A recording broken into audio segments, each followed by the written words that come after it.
Hola y bienvenidos a este nuevo video tutorial. Mi nombre es Brian Guayotuma. Ahora tocaremos la canción Terco Corazón. Es un huayno muy popular aquí en el Perú. Les voy a enseñar en mi menor y a mi estilo. Vamos a hacer mi menor. En la primera parte haremos lo siguiente.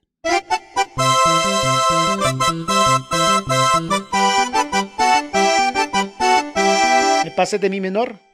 Empecé aquí. Y fui a do. Sol. E hice lo siguiente con esta mano.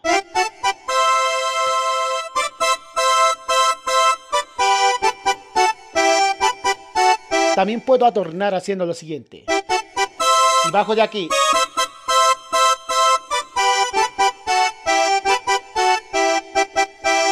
Va a repetir toda esa parte y la siguiente parte hace lo siguiente.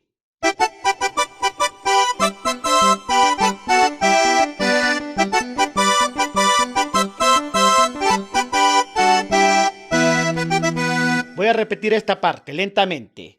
Estaba haciendo en sol y me paso a mi menor.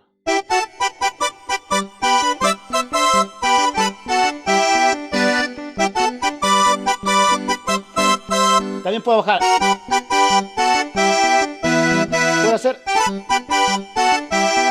o bajar.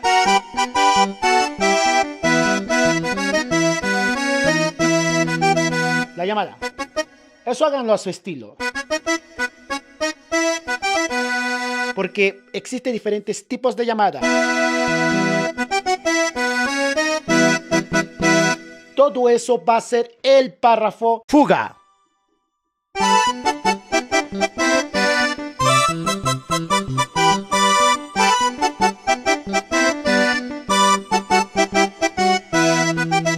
Hice lo siguiente lentamente.